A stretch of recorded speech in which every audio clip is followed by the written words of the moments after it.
Hello all welcome back to Vamshika cooking and tip channel. ఈ రోజు పెళ్లి రోజు పుట్టినరోజు జరుపుకుంటున్న వాళ్ళందరూ కూడా హార్ట్ఫుల్లీ కంగ్రాచులేషన్స్ అండ్ మీరు happy returns of the day అండి.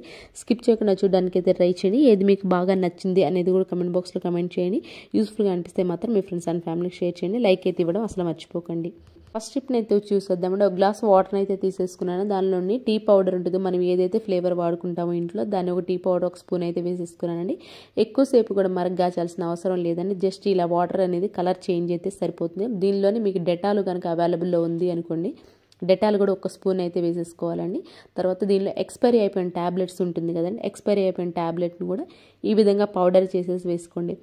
దూది ఉంటుంది కదండి, దూది లేదు అంటే టిష్యూ పేపర్ ఉంటుంది కదా, ఈ విధంగా కొంచెం ఆ వాటర్లో కనుక డిప్ చేసి మనకి బొద్దింకలు, బల్లులు, అలాగే ఎగిరే పురుగులు ఈ చలికాలం ఎక్కువైతే ఉంటాయి కదండి, అవి తిరిగిలే ప్లేస్లో కనుక ఈ దూదిని కాదు లేదంటే టిష్యూ పేపర్ని కానీ పెట్టేసామనుకోండి, ఈ ఘాటు స్మెల్కి రాకుండా అయితే ఉంటాయని. ముఖ్యంగా మన కిచెన్లో గ్యాస్ స్టవ్ కింద కనుక పెట్టేసామనుకోండి, బల్లులు, బొద్దింకలు అన్నీ నైట్ అయితే చేరకుండా, ఇవి మ్యాక్సిమం నైట్ అయితే చేయండి. మంచిగా అయితే రిజల్ట్ అయితే ఖచ్చితంగా ఉంటుందండి. ఈ విధంగా షింక్లో కూడా పోసామనుకోండి, మిగిలినవి షింక్ ద్వారా కూడా కొంచెంసార్లు ఏంటంటే చిన్న చిన్న బొద్దింకలు అయితే వస్తూ ఉంటాయి కదా, ఈ విధంగా చేయడం వల్ల బ్యాడ్ స్మెల్ లేకుండా ఉండేది. అట్ ద సేమ్ టైం మనకి ఏంటి అంటే బొద్దింకలు అయినవి కూడా రాకుండా అయితే ఉంటాయి. ఐ హోప్ టిప్ అయితే నచ్చిందని అనుకుంటున్నాను. నెక్స్ట్ టిప్ వచ్చేసి అయిపోయిన టూత్ పేస్ట్ అండి. ఇది పేస్ట్ మొత్తం అయిపోయిన తర్వాత ఈ విధంగా దీన్ని ఇప్పుడు ఎలా రీయూజ్ చేయాలో చూద్దామండి. దీన్ని ఈ విధంగా ఫోల్డ్ చేసి సిజర్తో అయితే కట్ చేశానండి. మధ్యలో హోల్ అనేది ఏర్పడుతుంది. ఇలాంటి వైర్స్ ఏమైనా పెద్ద వైర్స్ ఉన్నాయి అనుకోండి, ఛార్జింగ్ వైర్స్ కానీ ఇలాంటి నెబిలైజర్స్ వైర్స్, ఇవేంటంటే ఫోల్డింగ్ చాలా ఇబ్బందిగా ఉంటుందండి. ముఖ్యంగా జర్నీలు అప్పుడు తీసుకెళ్ళాలి అనుకోండి, బ్యాగ్ మొత్తం ఈ వైరే పట్టినట్లు ఉంటుందండి, ఓపెన్ అయిపోతుంది. అసలు ఫోల్డింగ్ అనేది కుదరదు. కానీ అట్ ద సేమ్ టైం మన ర్యాక్స్లో పెట్టినా కానీ ఫోల్డింగ్ అనేది అసలు కుదరదు కదా, ఎక్కువ స్పేస్ ఆక్యుపై అవుతుంది కదా. అప్పుడు ఈ విధంగా అయిపోయిన టూత్ పేస్ట్ ఏదన్నా ఉంది అనుకోండి, ఇలా హోల్డ్ చేసేసి దీని మధ్యలోంచి పెట్టేస్తాం అనుకోండి, ఫోల్డింగ్ చాలా ఈజీగా ఉంటుందండి. ఇది క్లోజ్ అనేది ఉంటుంది కానీ ఓపెన్ అనేది అస్సలు అయితే అవ్వదండి. మనం మళ్ళీ క్యాప్ తీసే వరకు ఇలాగే అయితే ఉంటుంది. బ్యాగ్లో పెట్టుకున్నప్పుడు కానీ లేదంటే ర్యాక్స్లో పెట్టుకున్నప్పుడు ఈజీగా అయితే ఫోల్డింగ్ అయితే ఉంటుంది. నెక్స్ట్ టిప్ వచ్చేసి దారపు ఉండలు ఉంటాయి కదండి. ఈ దారపు ఉండలు ఏంటంటే కొంచెం దారం అనేది ఖచ్చితంగా బయటకు అనేది వచ్చేస్తూ ఉంటాయి కదండి, మనం ఒకసారి వాడిన దారపు ఉండలు ఏమైనా ఉన్నాయంటే. అలాంటప్పుడు ఈ దారపు ఉండలు మళ్ళీ మనం తీసే వరకు ఒకదానికో చిక్కుబడకుండా ఉండాలి. అట్ ద సేమ్ టైం మనకి ఏంటంటే దారం అనేది బయటికి రాకుండా ఉండాలి, చాలా నీట్గా ఉండాలి అనుకుంటే మాత్రం మీ దగ్గర పాత స్టిక్కర్ ప్యాకెట్స్ ఇంకా మీరు పెట్టుకొని ఏమైనా స్టిక్కర్స్ ఏమైనా మిగిలిపోయి ఉన్నాయి అనుకోండి. అట్ ద సేమ్ టైం కొంతమంది ఏంటంటే బాత్రూంలో కనుక పెట్టేస్తూ ఉంటారు కదా స్నానం చేసే టైంలో, ఆ విధంగా అక్కడ పెట్టేసి వదిలేస్తూ ఉంటారు కదా, అలాంటి స్టిక్కర్స్ ఏమైనా ఉన్నాయి అనుకోండి, ఈ విధంగా దారపు ఉండలు కనుక పెట్టేసుకున్నామే అనుకోండి, దారపుండలో మళ్ళీ మనం తీసే వరకు అయితే ఆ దారం అనేది బయటికి అయితే రానేరాదు. ఐ హోప్ టిప్ అయితే నచ్చిందని అని అనుకుంటున్నానండి. నచ్చదే కనుక ప్లీజ్ ఒక లైక్ ఇవ్వండి. మీరు ఒక లైక్ ఇవ్వడం వల్ల వేరే వాళ్ళకి అయితే వీడియో సజెస్ట్ అవుతుంది కాబట్టి ప్లీజ్ లైక్ ఇచ్చి నాకైతే సపోర్ట్ చేయండి. అండ్ నెక్స్ట్ టిప్ వచ్చేసి మనకి వాడిన తర్వాత సోపులు అనేవి ఇలాంటి చిన్న చిన్న ముక్కలు అయితే మిగిలిపోతూ ఉంటాయి కదండి, వీటిని అనవసరం అని చెప్పేసి మనకి రుద్దుకోవడానికి రాదని పక్కన పడేస్తూ ఉంటాం కదా. ఇప్పుడు రీయూజ్ ఎలా చేయాలో చూద్దామండి. ఇలా తురిమేసి ఒక చిన్న బాక్స్లో అయితే పెట్టేసుకున్నాను. పైన హోల్స్ ఉన్నాయి కాబట్టి నేను స్పెషల్గా హోల్స్ అనేవి చేయట్లేదండి.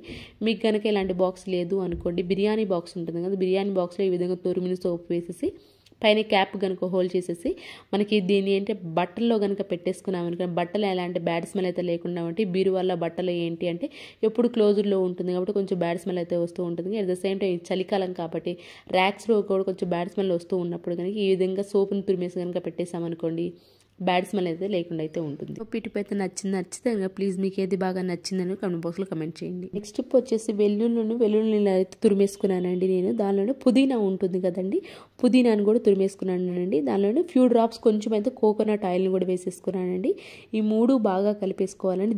దీని నుంచి వచ్చిన రసం ఏదైతే ఉందో పిల్లలకైతే అప్లై చేయాలండి. ఎందుకు అనుకుంటున్నారు, ఇంట్లో కనుక ఉన్నారా అనుకోండి పిల్లలు, మనకి ఏంటంటే ఆల్ అవుట్లు పెట్టుకొని లేదా జట్కా ఆయిల్స్ పెట్టుకొని దోమలు కుట్టకుండా చేసుకుంటామని, లేదంటే నెట్ వాడు కానీ బయటికి వెళ్ళేటప్పుడు ఆడుకుంటూ ఉంటారు కదా ఈవినింగ్, ఆ టైంలో వాళ్ళైతే మ్యాక్సిమం క్లోజ్డ్ అయితే హ్యాండ్స్ అయితే ఫుల్ క్లోజ్డ్ అయితే వేసేసండి. ఇన్ కేస్ ప్యాంటు ఫుల్ వేయకపోయినా లేదా హ్యాండ్స్ ఫుల్గా వేయకపోయినా కానీ ప్లేస్ అనేది ఉంటుంది కదండి హ్యాండ్స్ దగ్గర వాళ్ళకి, ఆ ప్లేస్లో కనుక ఈ విధంగా కనుక మీరు వెల్లుల్లి రసాన్ని లేదా పుదీనా రసాన్ని కనుక రాసేసారనుకోండి, ఈ విధంగా మనకి ఆ ప్లేస్లో అనేది దోమలు అయితే కొట్టుకుని ఉంటాయండి.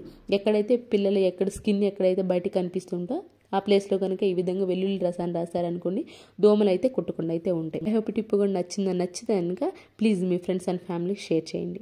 అండ్ నెక్స్ట్ టిప్ వచ్చేసి పెన్ ఉంటుంది కదా, పెన్ లోపల రీఫిల్ అంతా అయిపోయిన తర్వాత పెన్ క్యాప్స్తో ఏం పని ఉంటుంది, కొంతమంది అయితే పడేస్తూ ఉంటారు కదండి. అయితే ఇప్పుడు దీన్ని రీయూజ్ ఎలా చేయాలో చూద్దామండి. నీడిల్స్ ఉంటాయి కదండి, సూదులు ఉంటాయి కదా, మిషన్ కుట్టుకునే సూదులు, ఈ సూదులు కనుక వేసేసుకున్నామే అనుకోండి మనకు తీసుకోవడానికి కూడా చాలా ఈజీగా అయితే ఉంటుంది. క్యాప్ పెట్టేస్తాం కాబట్టి కింద పడతాయి, అలా గుచ్చుకుంటే అనే టెన్షన్ లేకుండా అయితే ఉంటుంది. అలానే అనవసరమైన దాన్ని రీయూజ్ చేసిన వాళ్ళం కూడా అవుతాయి. ఇలాంటి టిప్స్ మన ఛానల్లో బోల్డ్ అయితే ఉన్నాయండి. అనవసరమైన దాన్ని ఎలా రీయూజ్ చేసుకోవాలి, మన పనులు సులువుగా ఎలా చేసుకోవాలని ప్లీజ్ ప్రీవియస్ వీడియోస్లోకి వెళ్ళి చూసి మీకు నచ్చితేనే సబ్స్క్రైబ్ చేసుకోండి. టిప్ వచ్చేసి ఈ కాలంలో ప్రతి ఒక్కరికి ఉపయోగపడే ది బెస్ట్ టిప్ని అయితే తీసుకొచ్చేసానండి. దానికోసం కోల్గేట్ టూత్ పేస్ట్ ఉంటుంది కదండి, కోల్గేట్ టూత్ పేస్ట్ కొంచెం అయితే వేసేసుకున్నాను. దీనిలోనే మాయిశ్చరైజర్ మీరు ఏదైతే ఇంట్లో వాడుతూ ఉంటారో ఆ మాయిశ్చరైజర్ అయితే కొంచెం అయితే వేసేసుకున్నానండి. దానిలోనే సాల్ట్ ఉంటుంది కదా, ఒక పావు స్పూన్ అయితే వేసేసుకున్నాను. అండ్ అలానే దాంతోపాటు కొబ్బరి నూనె ఉంటుంది కానీ కొబ్బరి నూనె కూడా కొంచెం అయితే వేసేసుకున్నాను. 4 బాగా కలిసిపోవాలండి, ఆ విధంగా కలిపేసుకోవాలి. దేనికి ఉపయోగిస్తాం అనుకుంటున్నారు? ఈ కాలంలో ముఖ్యంగా పిల్లలు పెద్దలు ప్రతి ఒక్కరు కూడా ఎదుర్కొనే ప్రాబ్లం వచ్చేసి చుండ్రు ఒకటండి, అదే సేమ్ టైం కాళ్ళ పగులు ప్రతి ఒక్కరికి ఈ సీజన్లో ఎక్కువైతే ఉంటాయి కదండి. మనకి రూపాయి ఖర్చు లేకుండా ఇంట్లో ఉన్న దాంతో నీట్గా క్లీన్ చేసుకోవచ్చు అండి. నేను ఇప్పుడు మీకు లైవ్ రిజల్టే చూపిస్తాను చూడండి. పిల్లలు కూడా వాడుకోవచ్చండి, ఎవరికైనా సరే పిల్లలు పెద్దలు ఎవరైనా సరే ఈజీగా అయితే వాడుకోవచ్చండి. రూపాయి ఖర్చు లేకుండా, బయట పార్లర్స్కి వెళ్లకుండా, కాళ్ళలో ఉన్న మట్టి మురికి అలాగే మనకి కాళ్ళ పగుళ్ళు ఫంగస్ బ్యాక్టీరియా ఏదున్నా కానీ ఈ విధంగా క్లీన్ చేసుకున్నారంటే చాలా స్మూత్గా అయితే అయిపోతాయండి. ఇది అప్లై చేసేసి ఒక 10 నిమిషాలు అయితే మీరు మసాజ్ చేసేసేయండి. ఆ తర్వాత నీట్గా వాష్ చేసేసుకోండి. తర్వాత కొంచెం కొబ్బరి నూనె కానీ లేదంటే వ్యాజిలిన్ కానీ అప్లై చేసేసి, ఇలాంటి బ్రష్ అయితే మనకి ఎక్కడంటే ఫ్యాన్సీ స్టోర్లో అవైలబుల్లో ఉంటుందండి లెగ్స్ క్లీన్ చేసుకోవడానికి. ఈ బ్రష్ తీసుకొని ఎక్కడైతే మురికి ఎక్కువగా ఉంటుందో ఆ ప్లేస్లో కనుక రుద్దేశారా అనుకోండి, మనం బయటికి వెళ్ళాల్సిన అవసరమే ఉండదండి. మీరు స్నానం చేసేసారి ప్రతిరోజు కూడా ఈ విధంగా ఈ బ్రష్తో కాళ్ళు క్లీన్ చేసుకున్నారనుకోండి, మురికి అనేది ఉండదు, పగుళ్ళు అనేది లేకుండా ఉంటుందండి. అంతా క్లీన్ చేసుకున్న తర్వాత వ్యాజిలిన్ ఉంటుందిగా, ప్రతిరోజు వ్యాజిలిన్ లిప్స్తో పాటు ఈ చలికాలం అన్ని రోజులు లెగ్స్కి కూడా కనుక రాసేసుకున్నారనుకోండి, మనకి లెగ్స్ అనేవి చాలా మృదువుగా ఉంటే పగుళ్ళు అనేవి లేకుండా ఉంటాయండి. అలానే చాలా సాఫ్ట్ కూడా ఉంటాయి. ఈ విధంగా క్లీన్ చేసుకోవడం వల్ల బ్యాక్టీరియా ఫంగస్ అనేది కూడా ఏదైతే లేకుండా అయితే ఉంటుందో.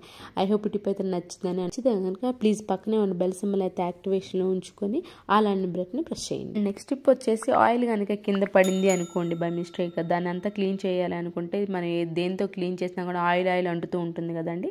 ఆయిల్ అంటకుండా ఉండాలంటే గోధుమ పిండి అంటే గోధుమ పిండి అండి, లేదంటే బియ్యం పిండి ఉంటుంది. బియ్యం పిండి కనుక వేసేసి ఒక 2-3 మినిట్స్ ఉంచేసి వెంటనే నీట్గా అయితే క్లీన్ చేసుకోవచ్చు అండి. లేదు అంటారు గోధుమ పిండి బియ్యం పిండి కాస్ట్ ఉన్నాయి కదా అని అనుకుని ఎవరైనా ఉన్నారు అని అంటే, మీకు ఇంట్లో కనుక మైదా పిండి ఉంటుంది కదండి, మైదా పిండి ఉంటే ఈ విధంగా మైదా పిండి కూడా క్లీన్ చేసుకోవచ్చు. ఐ హోప్ ఇది కూడా నచ్చిందని అనుకుంటున్నాను. నచ్చితే కనుక ఈ టిప్స్ అన్ని ఒకసారి ట్రై చేయండి. మీకు ఏది బాగా నచ్చిందని కామెంట్ బాక్స్లో కమెంట్ చేయండి, లైక్ చేయండి, షేర్ చేయండి, సబ్స్క్రైబ్ చేసుకోండి. అండ్ రేపటి వీడియోలో మంచి టిప్స్ వస్తే మళ్ళీ మీ ముందుకు వస్తాను. అంతవరకు అయితే మీ అందరూ అయితే హ్యాపీగా ఉన్న హార్ట్ఫుల్గా అయితే కోరుకుంటున్నాను. Thank you so much for ever watching.